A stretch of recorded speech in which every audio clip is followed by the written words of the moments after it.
네, 오늘 말씀의 제목은 안정의 믿음과 의의 길입니다. 조금 단어들의 조합이 좀 복잡하게 느껴질 수도 있겠는데요. 간략하게 요약하자면 믿음과 의 이렇게 두 가지로만 기억하셔도 되겠습니다. 그럼 혹시 운전하시는 분들 이렇게 터널을 지나갈 때가 많이 있으시죠? 네, 저도 광주에 가끔씩 이렇게 왔다 갔다 할 때 보면은 항상 그 터널을 한 2개 정도는 지나갑니다. 근데 이 터널은 이 바깥보다는 또 어둡고 또 제한된 공간이라서 위험한 곳이기도 하고, 그래서 이 터널 안에서는 차선 변경을 하지 못하도록 하고 있죠. 기차를 타고 갈 때도 이 터널을 지나갈 때가 많이 있습니다. 저 어렸을 때 기억해 보면은 이 기차 타고 갈 때 이 터널을 들어가면은 아주 깜깜하게, 그래서 꽤 길기도 길어요. 그러면은 좀 마음이 좀 답답하고 불안한 그런 심정들이 살짝은 들기도 합니다. 그래도 이렇게 차를 타고 가거나 기차를 타고 갈 때는 뭐 이렇게 좀 안전한 공간이다 싶으니까 그렇게 많이 두렵지는 않은데, 만약에 혼자서 또 걸어서 그런 어두운 터널을 지나간다라고 하면 어떠실까요? 혹시 그런 경험들이 있으십니까?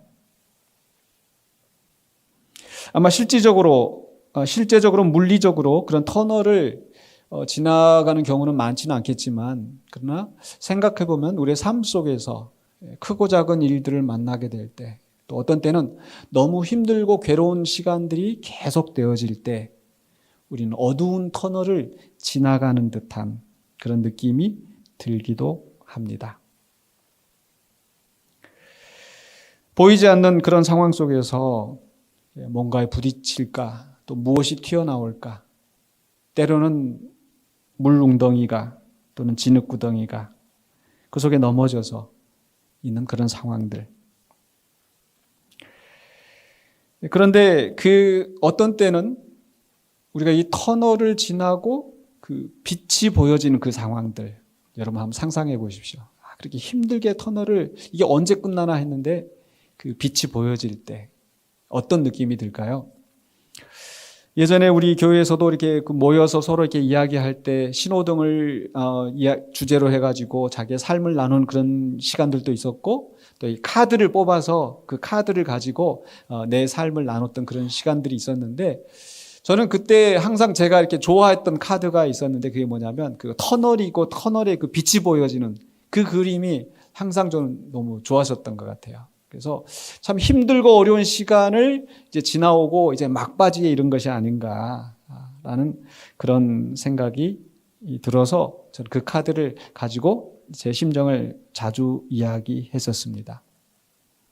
그런데 그렇게 빛이 보여지는 그 마지막 순간에 우리는 어떤 느낌이 들까요? 무엇보다도 이제는 곧 끝나겠구나라고 하는 안도감이 들지만, 또 다른 한편으로는 우리가 이 마지막 순간을 잘 마무리해야 되는 그런 시간이기도 합니다. 그렇지 않고 그냥 빛이 보인다고 해서 무작정 뛰어나가다가 넘어지기라도 하면 그동안에 고생했던 것이 아무런 소용이 없게 되죠. 저는 오늘 본문 시편 125편이 이렇게 터널 안에 있으면서 이 밝은 빛을 바라보는 그런 상황처럼 느껴졌습니다. 이 터널의 막바지에 있는 듯한 그런 상황. 우리가 성전에 올라가는 노래 시편 120편부터 이렇게 쭉 시리즈로 해서 우리가 하나님께 나아가자, 오늘 6번째 말씀이잖아요. 그런데 이제 120편부터 쭉 그 상황을 생각해 보면 그 어두운 터널을 지나오는 것과 같은 그런 상황이었습니다. 120편에서 처음 시작할 때 그 적대적인 화평이 없는 그런 이방 땅에서 탄식하면서 하나님을 향하여 부르짖던 그런 시인의 모습으로부터 시작해서 121편에서는 그 위험한 길을 지나면서 내가 산을 향하여 눈을 들리라 나의 도움이 어디서 올까. 그 위험한 길을 지나가는 그런 인생의 모습들. 그리고 122편에 와서는 또 예루살렘에 도착해서 그 예루살렘의 평안을 빌고, 또 123편, 124편에서는 어떠했습니까? 하나님 앞에 서 있는 것 같지만 현실 속에서는 여전히 세상의 조롱과 멸시가 나를 괴롭히고 있는 이런 상황들. 또 우리가 지난주에 나눴던 말씀 124편에서는 그 속에서 정말 큰 물이 나를 삼키려 했었던 그 절망적이었던 트라우마와 같은 그런 상황들을 되새겨야 했던 그런 시간들이 있었던 거죠. 이런 모든 과정들이 정말 우리가 정말 힘들고 어려운 그 인생의 길을 지나오면서 그 터널 가운데 있는 그런 상황이라는 거죠. 그러다가 오늘 125편에 오면은 이 여호와를 의지하는 자는 시온산이 흔들리지 않고 영원히 있음 같다. 하나님이 우리를 보호하신다, 지키신다 라고 하는 이 말씀이 나오죠. 그래서 분위기가 바뀌는 거예요. 신뢰와 승리의 확신이 나타납니다. 그러다가 이제 126편으로 넘어가면 어떨까요? 이제 다음 주에 나눌 126편의 말씀은요. 거기 보면은 126편의 2절에서 그때 우리 입에는 웃음이 가득하고 우리 혀에는 찬양이 찼었도다. 또 5절 6절에 눈물을 흘리며 씨를 뿌리러 나가는 자는 씨를 뿌리는 자는 기쁨으로 거두리로다. 기쁨의 노래가 이제 126편에 나오는 거예요. 그래서 사실 이 124, 125, 126이 하나의 그 스토리처럼 하나의 드라마처럼 사실 굉장히 이렇게 연결되어지는 그런 내용입니다. 즉 126편에는 이제 그 완전히 구원을 얻고 기쁨으로 또 웃으면서 즐거워하는 그런 모습이라고 한다면 아직 이 125편의 상황은 그것을 바라보고 있는 여전히 이 터널을 지나 빠져나가야 되는 그런 상황이었다라는 거죠. 그런 속에서 이 시인이 노래하는 이 말씀은 우리는 이런 힘들고 어려운 상황이지만 결코 흔들리지 않는다. 하나님이 우리를 지키시기 때문이다라고 선언하는 거예요. 아직 이 시편 125편에서는 상황이 해결되지 않았습니다. 여러 문제들이 여전히 남아있는 상태예요. 오늘 125편에 보면은 악인의 규, 악인의 통치가 여전히 위협하고 있는 상황. 그래서 여전히 아직은 웃을 수 없는, 여전히 눈물을 흘리며 지나가야 되는 그런 상황이라는 거죠. 그럼에도 불구하고 여호와를 의지하는 자는 흔들리지 아니한다 라는 믿음의 선언이 125편에 나오는 거예요. 그래서 저는 이 125편이 마치 터널 끝에 저 빛이 보이고 있는 그 상황 속에서 아직 터널을 완전히 벗어나지는 않았지만 빛이 보이기 때문에 그곳을 바라보면서 소망 가운데, 믿음 가운데 가고 있는 이 시인의 노래라는 거예요. 그리고 나서 이제 126편에 가서 비로소 기쁨의 웃음이 나오는 겁니다. 수확을 거두는 거예요. 그래서 오늘 125편을 묵상할 때 우리가 가져야 할 질문은 이겁니다. 바로 그렇게 최후의 승리를 얻고 마지막에 웃음을 웃기까지 우리는 어떻게 살아야 하는가? 그래서 이 125편에서 바로 두 가지 원리를 가르치는 거예요. 오늘 말씀의 제목에 있는 것처럼 하나는 믿음이고 또 다른 것은 바로 의라는 겁니다. 흔들리지 않는 믿음.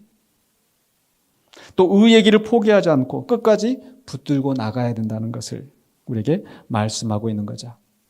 먼저 1절과 2절에서는 바로 이 시인이 가지고 있는 그 믿음, 하나님을 신뢰하고 그 속에서 하나님이 나를 구원하실 것을 확신하는 믿음의 고백 선언이 나옵니다. 먼저 1절에서는 바로 흔들리지 않는 성도를 이야기하고 있죠. 1절 한번 같이 보시면 여호와를 의지하는 자는 시온산이 흔들리지 아니하고 영원히 있음 같도다. 흔들린다라는 것은 위태롭다는 거예요.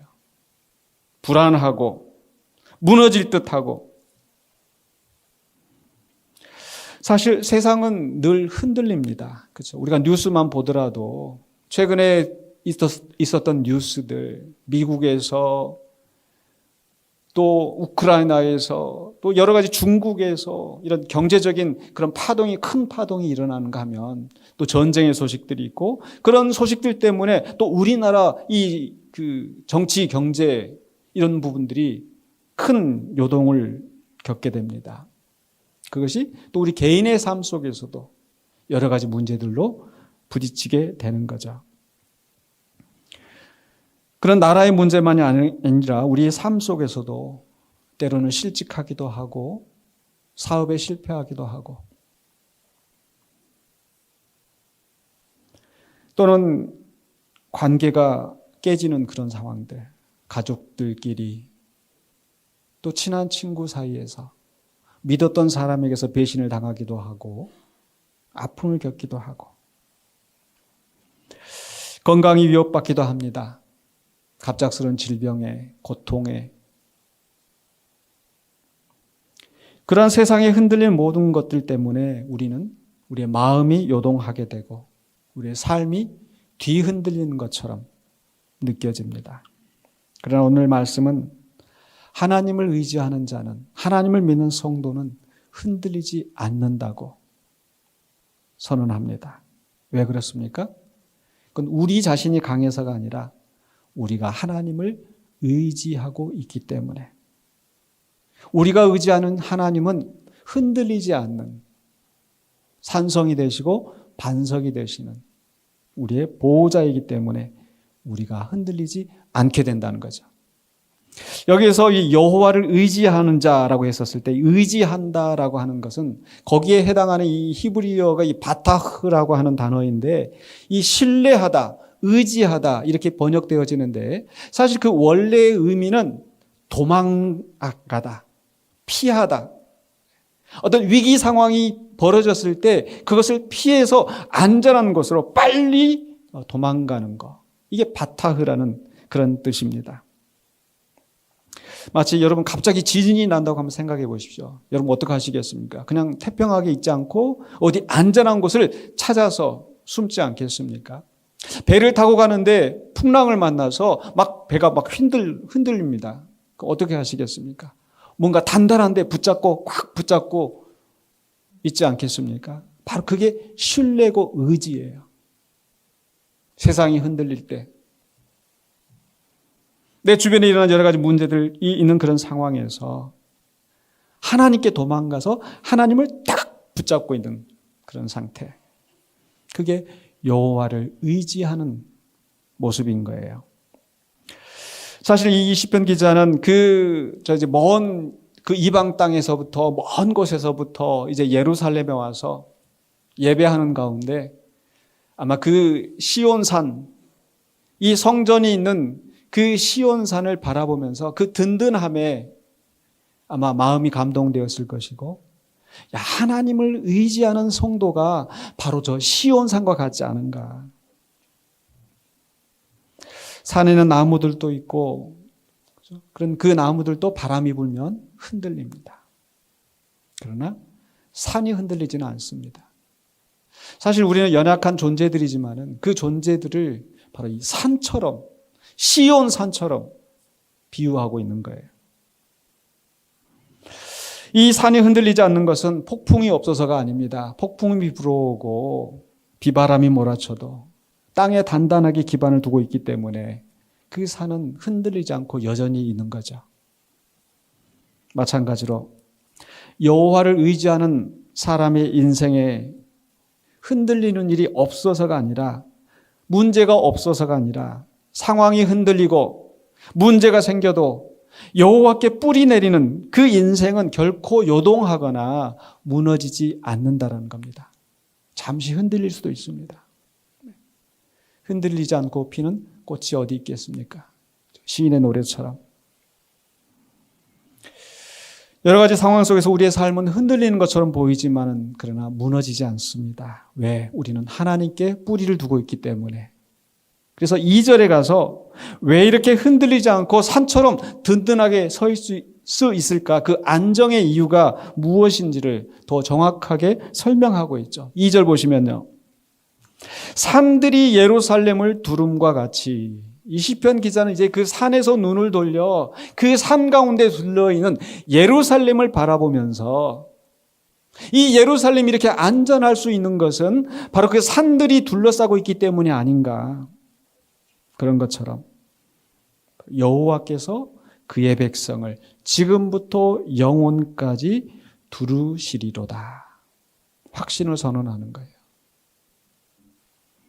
사실 예루살렘은 이 산들에 둘러싸여 있습니다. 그래서 안전한, 적들이 쉽게 쳐들어올 수 없는 그런 도시라는 거죠. 그래서 하나님께서 바로 이 당신의 백성들을 둘러서 보호하시는 방벽이 되어주신다는 거.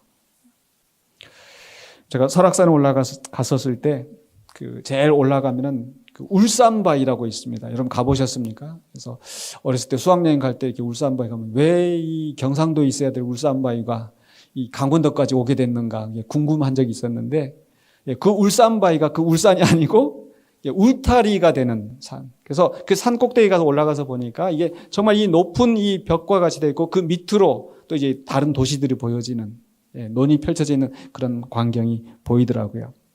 울타리가 되는 산. 하나님은 우리의 산이 되어주십니다. 여러분, 산은요, 잠깐 있다가 사라지는 게 아니죠. 제가 그 울산바에 갔었을 때 한 번은 이 안개가 자욱하고 구름이 자욱해서 또 그 구름이 넘어가는 게 보고 장관이었었는데, 또 그 다음에 또 갔었을 때는 구름이 없이 다 말짱하더라고요. 구름은 잠시 왔다가 안개는 잠시 피었다가 떠나가지만 산은 그 자리에서 그대로 남아 있습니다. 우리 하나님은, 우리 하나님의 보호하심은 잠깐 왔다가 우리가 기도할 때 잠깐 와서 보아주시다가 떠나시는 그런 분이 아니라 오늘 말씀에서 뭐라고 말씀합니까? 여호와께서 그의 백성을 지금부터 언제까지요? 영원까지 두루시리로다. 하나님이 우리를 그렇게 지키고 보호하시는 완전한 방벽이 되어주십니다. 지금 이 시편 기자는 그 하나님에 대한 신앙 고백을 하고 있는 거예요. 그분 때문에 내가 안전하고 그분 때문에 내가 어떤 상황에서도 요지부동 흔들리지 아니한다는 것을 지금 고백하고 있는 겁니다.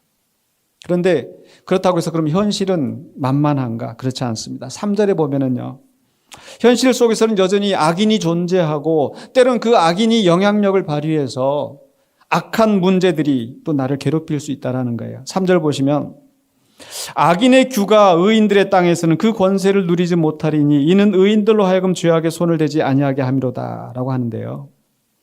우리가 하나님을 의지하고 하나님이 우리를 보호하시는 방벽이 되심에도 불구하고 우리의 현실의 삶 속에서 여러 가지 문제들이 생깁니다. 왜 그러합니까? 여전히 이 세상에서는 공중 권세 잡은 자가, 마귀가 우는 사자와 같이 우리를 삼키려고 위협하고 있기 때문입니다.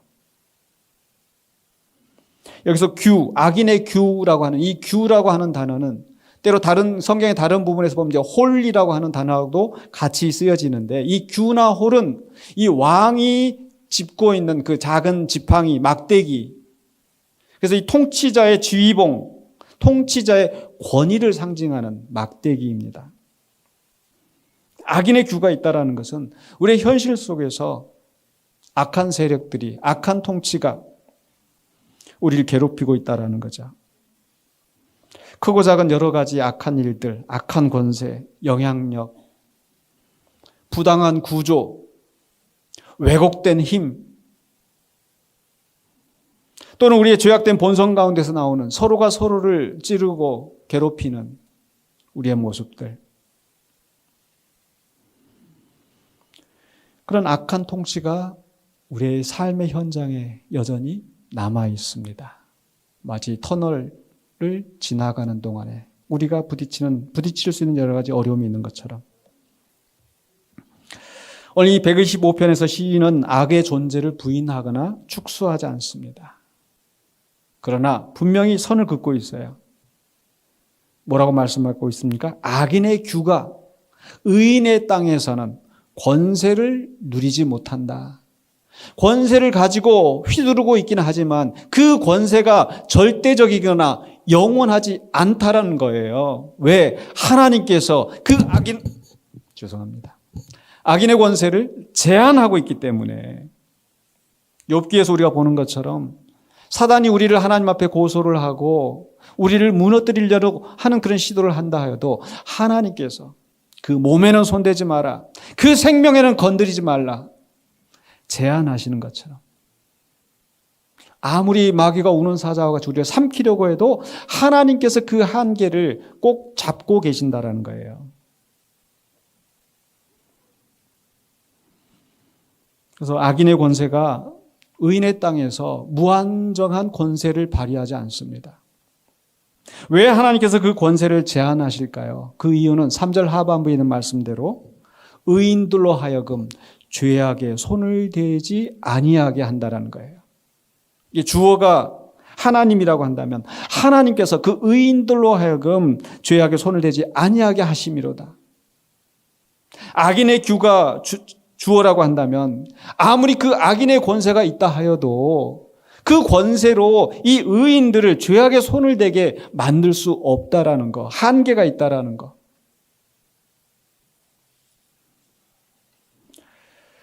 사실 악한 환경은요, 사람을 타락시키는 힘이 있습니다. 우리 속담에도 목구멍이 포도청이다. 어쩔 수 없이 배가 고파서 먹고 살기 위해서 악과 타협하고 죄를 짓고. 근데 사실 우리가 그것을 정당화해서는 안 되는 겁니다. 왜냐하면 우리 하나님은 그 악한 환경이, 악한 권세가 완전히 우리를 장악하도록 허락하지 않으시기 때문입니다. 하나님은 우리가 악의 압박에 못 이겨서 결국 죄와 타협할까 봐 그 시련과 그 시련의 강도와 시간을 조절하십니다. 여러분이 철을 다루는 그 기술자들이 빨갛게 불에다가 이렇게 하는데 그 시간을 잘 맞춰서, 온도를 잘 맞춰서 적당한 시간에 꺼내서 또 담금질하고 또 다시 집어넣고, 이게 기술자가 하는 일이잖아요. 우리 하나님은요, 성경에 뭐라고 말씀하십니까? 하나님께서 때때로 우리에게 시험을 허락하실 때가 있어요. 그런데 어떤 시험은 주지 않는다고요? 감당치 못할 시험은 주지 아니하십니다. 믿습니까? 그렇기 때문에 우리가 어떤 고난과 아픔이 있다 하더라도 하나님의 손 안에 있다라는 것을 잊으시면 안 돼요. 악에는 유효기간이 있습니다. 하나님의 보호하심에는 유효기간이 없어요. 지금부터 언제까지? 영원까지. 악이 우리를 제압하고 우리를 위협하는 그 시간은 정해져 있다라는 겁니다. 그래서 우리는 어떤 어려운 상황이 있다 할지라도 우리는 하나님을 붙잡고 기도해야 돼요. 목구멍이 포도청이니까 어쩔 수 없다라고 타협하는 것이 아니라 하나님, 나를 붙잡아 주시옵소서. 그게 예수님께서 우리에게 그 주기도문으로 가르쳐 주신, 오늘 마침 오후에 나눌 말씀이 딱 거기 부분인데, 우리를 시험에 들게 하지 마시옵고 다만 악에서 구하시옵소서. 우리 하나님은 우리 그 모든 악에서, 죄악에 손을 대지 못하도록 우리를 지키시는 분입니다. 오늘 이 시편 기자도 그래서 마지막 4절과 5절에서는 기도로 마무리를 합니다. 어떤 기도인가? 바로 하나님의 공의로우신 처분을 기다리는 기도를 하고 있는 거예요. 먼저 4절에서는 의인이 받을 보상에 대해서 말씀합니다. 4절 보실까요? 여호와여, 선한 자들과 마음이 정직한 자들에게 선대하소서. 힘든 현실, 악한 권세가 위협하고 있는 그 상황에서도 하나님을 의지함으로 선하고 정직한 삶을 살아가는 성도들을 하나님께서 복 주시옵소서. 선대하여 주시옵소서. 이건 단순히 복을 비는 것이 아니라 바로 하나님의 공의가 실현되기를, 그리고 그 하나님의 공의가 우리의 삶의 기준이 되게 해달라고 기도하면서 결단하는 내용입니다. 반대로 5절은 어떻습니까? 5절 상반부에 악인의 형벌에 대해서 이야기를 하고 있죠. 자기의 굽은 길로 치우치는 자들은 하나님의 길은 올곧습니다. 그리고 그 길을 벗어나지 않도록 하나님께서 좌로나 우로나 치우치지 말고 하나님이 정하신 그 길로 가라고 우리에게 말씀하시는데, 사람들은 자기 생각대로, 자기 마음대로, 자기 욕심을 따라서 이렇게 가야지, 뭐 상황이 이러니까 이렇게 하면 되지, 그렇게 자기의 굽은 길로 치우쳐 가는 사람들은 하나님이 죄인들을 심판하실 때 함께 심판하신다라는 것을 경고하고 있는 거예요. 여기서 우리는 중요한 영적인 원리를 발견하게 됩니다. 하나님께서 나를 지키시니까, 하나님께서 나를 구원하시니까 이제 내 마음대로 살아도 된다? 아니죠. 예수님이 십자가에서 내 모든 죄를 사하셨으니까 이제 내가 죄 지어도 회개하면 하나님이 용서해 주시니까 내 마음대로 내 뜻대로 살 수 있는 것처럼 착각하면 안 된다는 겁니다. 그것은 믿음이 아니라 방종이에요. 진정으로 하나님의 완벽한 보호를 신뢰하고 하나님을 의지하는 사람은 그분의 성품을 닮아서 내가 거룩하니 너희도 거룩하라, 내가 온전하니 너희도 온전하라고 말씀하신 그분의 말씀에 순종하여서 거룩한 삶의 길에 가려고 노력하는 사람이 하나님을 신뢰하는, 하나님을 믿는 성도의 자세인 줄로 믿습니다.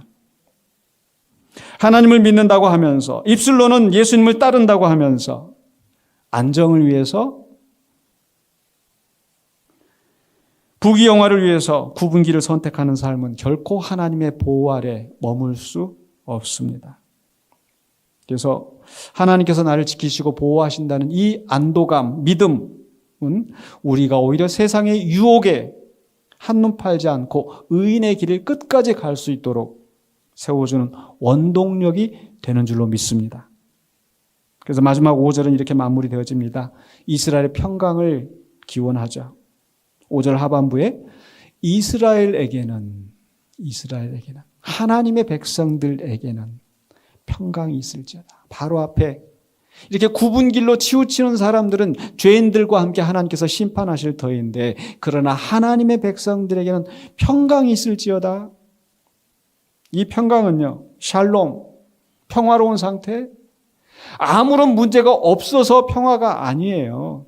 문제가 있지만, 어려움이 있지만 여전히 그 가운데서 하나님을 온전히 믿고 의지하기 때문에 안정을 누리는 그 상태가 샬롬입니다. 평강이에요. 하나님 주시는. 또한 그 안정 속에서 악에 타협하지 않고 손해볼지라도 성실하게 의를 행하는 성도에게, 공동체에게 주시는 하나님의 선물이 바로 평강인 줄로 믿습니다. 그 평강을 우리가 함께 누려야 되겠습니다. 이제 말씀을 마무리하려고 합니다. 우린 세상을 살아가는 동안에 여러 가지 편지풍파를 만나게 되죠. 크고 작은 아픔들, 사건들, 또 내가 어떻게 할 수 없는 그런 세상의 격변들, 그런 세상이 우리를 흔들려고 합니다. 그러나 세상이 그렇게 우리를 흔들려고 할 때마다 우리는 하나님이 우리를 영원히 두르고 계신다는 것을 믿음으로 안정을 찾아가시는 우리 모두가 되시기를 주의 이름으로 축원합니다. 그리고 그 안정 속에서, 그 믿음 위에서 우리는 악과 타협하지 않고 당당하게 의의 길을 가야 될 줄로 믿습니다. 여호와를 의지하는 자는 결코 흔들리지 않습니다. 그러나 그 여호와께서 우리에게 주신 안전은 도덕적인 방종을 허락하지 않습니다. 물론 우리의 삶에는 여전히 문제가 있고, 아직 시편 126편에 있는 그 웃음, 기쁨으로 단을 거두는 그 시간은 아직 우리에게 오지 않았을 수 있습니다. 그런데 우리는 그 소망의 날을 확실하게 믿고 있기 때문에 하나님이 우리에게 요구하시는 두 가지, 뭐예요? 하나는 하나님을 믿음으로 말미암아 안정을 얻고, 두 번째는 뭐예요? 그 안정 속에서 의의 길을 걸어가는 우리 성도가 되어야 될 줄로 믿습니다. 그러할 때에 126편에서 말씀하셨던 눈물을 흘리며 씨를 뿌리는 자가 기쁨으로 단을 거두게 되는 그 기쁨에 동참하게 될 줄로 믿습니다. 그리고 그 마지막 웃음을 하나님 앞에서 웃으면서 주께 칭찬받고 영광을 누리는 우리 성도가 될 줄로 믿습니다. 그 터널의 끝이 멀지 않았습니다. 끝까지 승리하시는 저와 여러분이 되시기를 주의 이름으로 간절히 축원합니다. 기도하겠습니다. 거룩하신 아버지 하나님 감사합니다. 우리의 삶에 부딪히는 여러 가지 크고 작은 문제들 가운데 때로는 우리 흔들리고 연약한 우리의 모습을 주님 앞에 고백합니다. 그러나 오늘 말씀에 의지하여서 우리가 여호와께 뿌리를 내리고 하나님이 우리를 두르고 계신다라는 것을 믿음으로 말미암아 담대하게 나아가는 우리 온 성도가 되게 하여 주시옵소서. 때로는 세상이 유혹하고 삶의 고달픈 상황들이 우리를 악의 길로 끌어가는 것 같지만 그 속에서 우리가 하나님을 바라보면서 우리의 믿음을 지키고 의를 행하는 우리가 되게 하여 주시옵소서. 예수 그리스도 이름으로 기도하옵나이다. 아멘.